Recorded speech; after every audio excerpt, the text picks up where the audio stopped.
It's not at all that bad, my friend.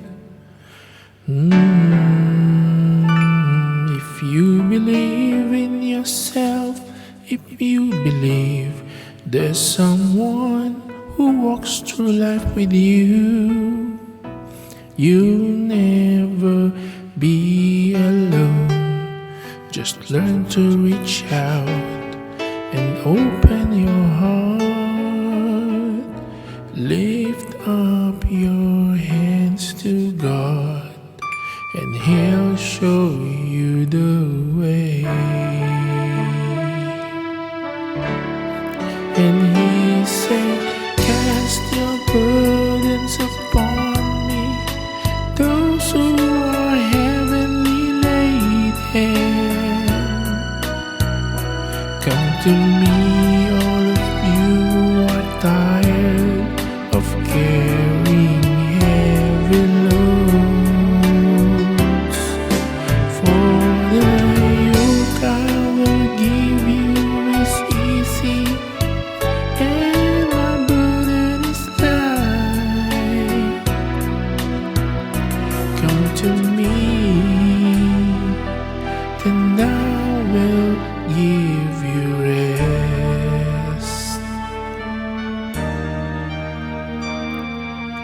When you feel the world is tumbling down on you, and if you have no one that you can hold on to, just face the rising sun and you'll see hope, and there's no need to run. Lift up your hands to God, and He'll make you feel alright. And He said, cast your burdens upon me, those who are heavily laden. Come to me, all of you who are tired of carrying heavy loads. For the yoke I will give you is easy, and my burden is light. Come to me, and I will give you rest. And He said, cast your burdens upon me, those who are heavily laden.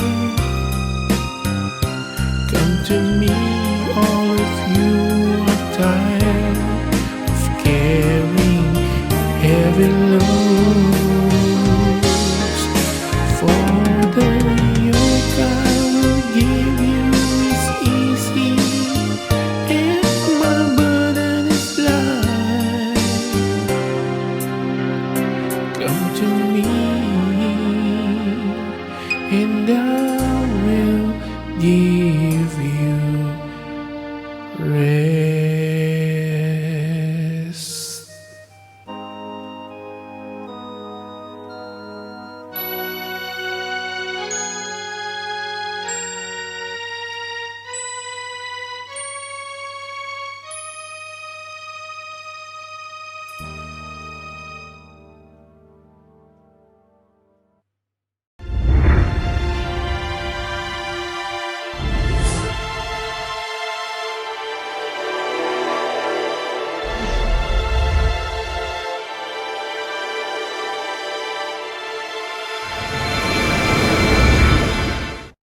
A blessed day to everyone. Pastor Robert here. Hello, hello, hello. Shalom, shalom, shalom. Kapayapaan ng Diyos ay sumating lahat ngayong araw na ito.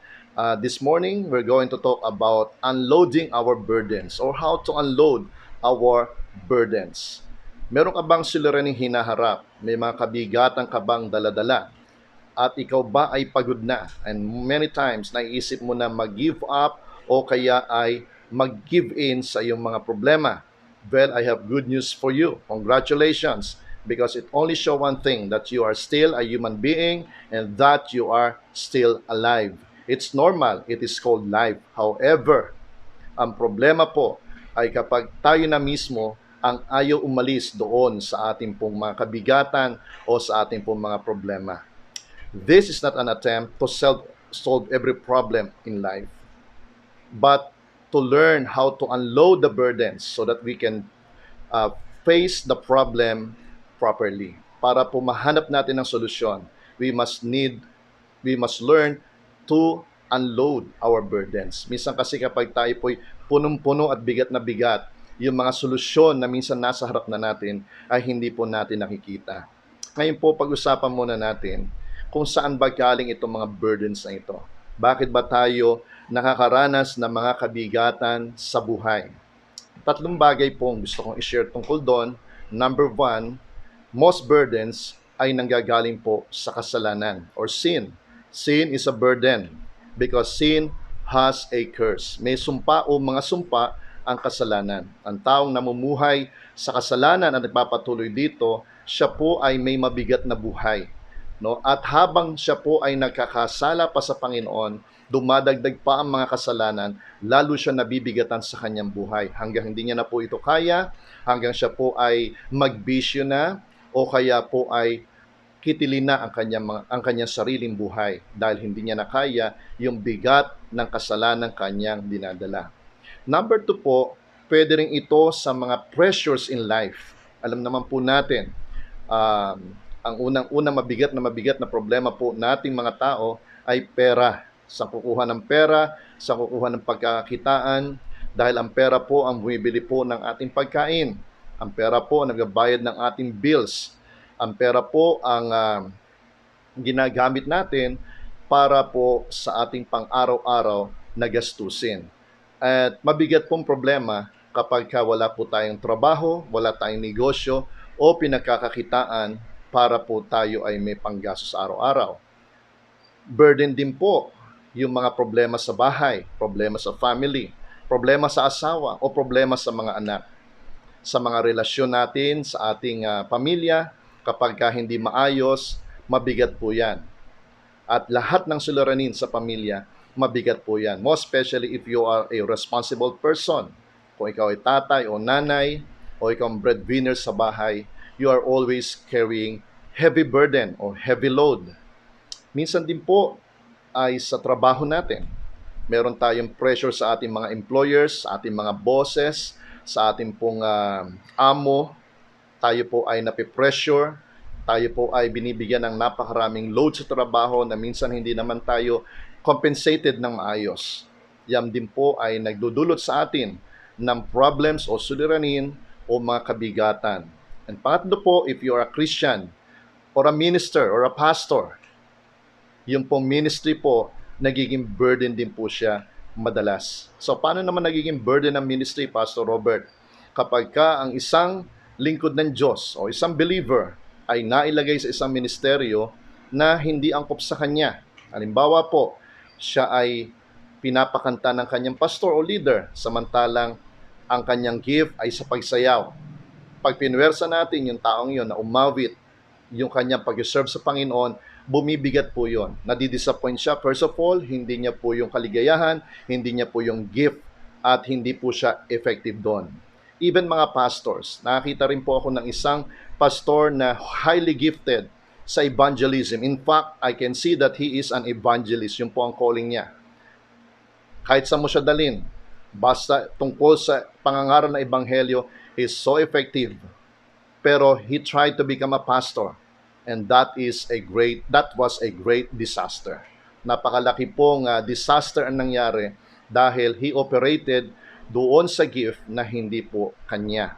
Minsan din, kahit na ikaw ay nasa tamang lugar, if you are a minister, a pastor, a worker in the church, pag na-overload ka, pagka may mga pressure demands na sa iyo, ito rin po ay nagbibigay sa atin ng kabigatan. Kaya yung tatlong bagay na yon ay maaari natin silipin sa ating buhay. Kung isa sa mga ito ay meron po tayo. But God or Christ has an open invitation to us. In Matthew 11:20 to 30, ang sabi po roon ay, "Come unto me, all of you who are tired and heavy laden, and I will give you rest.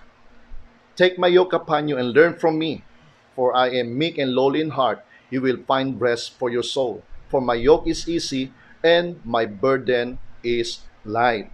Tatlong bagay po ang nakita ko rito. Sabi ni Lord Jesus, "Come to me." Meron kang problems, meron kang burden, come to me. Take my yoke and learn from me. Minsan kani-kanino po tayo lumalapit kapag meron tayong kabigatan, kapag meron tayong problema, kapag meron po tayong daladalahin, kung kani-kanino po tayo nagpupunta. Samantalang si Lord Jesus mismo ang nagsasabi, "Come to me." He is the Prince of Peace. Siya po ang answer sa lahat ng ating suliranin. Pero sometimes si Lord Jesus naging last resort na lamang, huli na lang. But Christ is giving us an open invitation. "Come to me," the Lord Jesus said, "and take my yoke." Meaning to say, let the will of God be done upon your life. Yung kalooban ng Diyos ang pangyarihin natin sa ating mga buhay. And then the third is to learn from me. Matuto tayo sa ating Panginoon. Mag-aral tayo sa paan ng ating Panginoong Hesukristo. And then we will find rest for our souls. Let me give you my top 5 tips or steps para po ma-unload natin yung burden natin mismo sa ating Panginoon. Number 1, if may kasalanan po tayo, repent. 1 John 1:9, if you will confess your sins, He is just and faithful to forgive us our sins and cleanse us from all unrighteousness. Katulad po na sabi ko kanina, if we sin and continue sinning, nanganganak po yan. Pabigat na pabigat po yan sa ating mga buhay. But when we ask forgiveness sa Panginoong Jesus o sa Diyos through Jesus Christ, ang Panginoon ay very much willing to forgive us and to cleanse us from all unrighteousness. Kaya niya tayong patawarin at limutin ang lahat ng ating mga kasalanan. He can take away the burden of sin by forgiving our sins and remembering them no more. Yung bang maramdaman mo na mismo ang Diyos nililimot niya na ang ating mga atraso at mga kasalanan, what a great relief. So repent, ask forgiveness, confess your sins. He is just and faithful. Patatawarin tayo, lilinisin at huhugasan sa ating mga kasalanan. He will forgive us and He will declare us righteous. Lilinisin niya na. Clean slate. Buburahin niya po. And we will have a new beginning. Second is to cast our burdens. 1 Peter 5:7, casting all your care upon Him, for He cares for you. Atin pong ilaga ang lahat ng ating mga kabigatan, alalahanin sa buhay, sapagkat siya po ay nagmamalasakit sa atin. Napakasarap po na maranasan ang pagmamalasakit ng ating kapwa, pero higit ang pagmamalasakit ng Diyos sa atin, sapagkat tayo ang kanyang mga anak. Tayo po ay tinubos ng kanyang banal na dugo. Tayo po ay mahal ng Diyos. We can cast our burdens upon Him. Ibato po natin, itapon po natin, ilagak po natin sa ating Panginoon, at wag na po nating bawiin anumang mga ibinigay na nating kabigatan sa ating Panginoon. We can be rest assured, hindi tayo mapapahiya kapag tayo lumapit sa Kanya because nagmamalasakit po siya sa atin. Amen.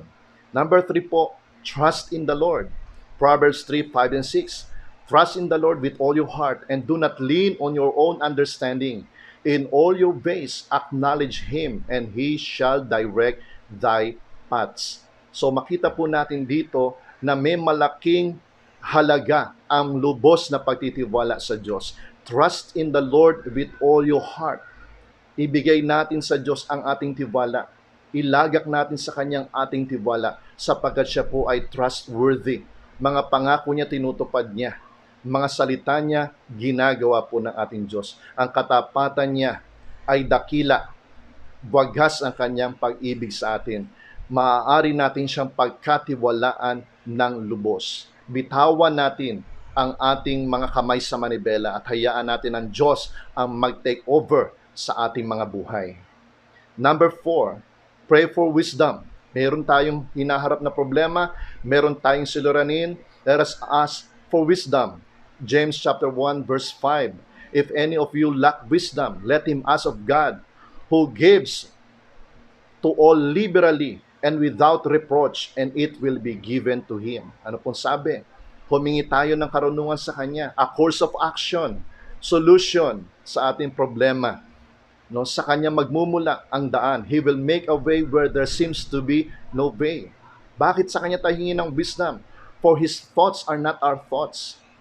His ways are not our ways. As far as the heavens from the earth, so are our ways and our thoughts far from Him. Ganong kalayo po. Kung gaano kalayo ang langit sa lupa, ganong kalayo ang kanyang isip at ang kanyang paraan o mga ways sa ating mga buhay. So we need to ask wisdom. He knows the beginning of the end and the end of the beginning. Kumbaga siya po yung ating GPS. What we need to do is to find a course of action. Kailangan po nating malaman ang direction. Minsan tayo po ay nag-Google Map, tayo po ay nag-base kapag hindi natin alam yung daan na ating pupuntahan o lugar na ating pupuntahan. Kailangan natin ang tamang daan para makarating tayo doon sa ating paroroonan. At ang Diyos, ang pinakadakilang mapa natin. He is the greatest GPS. He is the greatest map.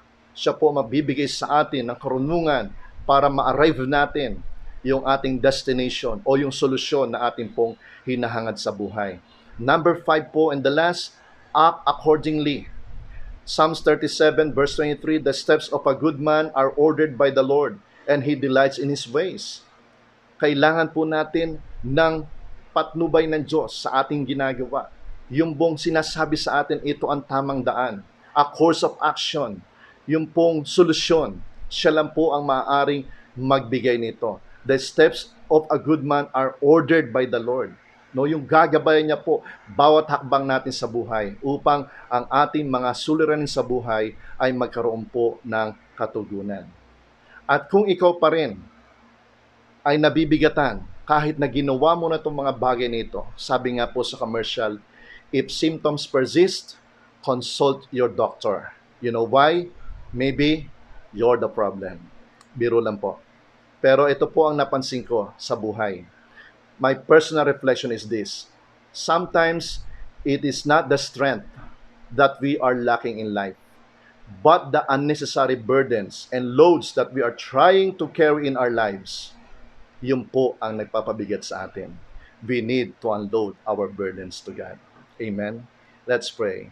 Father God, salamat sapagkat you have an open invitation through the Lord Jesus to come to you, to go to your presence, to unload our burdens, to ask for forgiveness, to ask for wisdom and a course of action para kami ilumaya sa anumang bigat na aming dinadanas sa buhay, sa mga problema, sa mga nagbibigay sa amin ng kapaguran, upang kami, O Diyos, ay magkaroon ng lakas para harapin ang lahat ng dumarating sa buhay namin.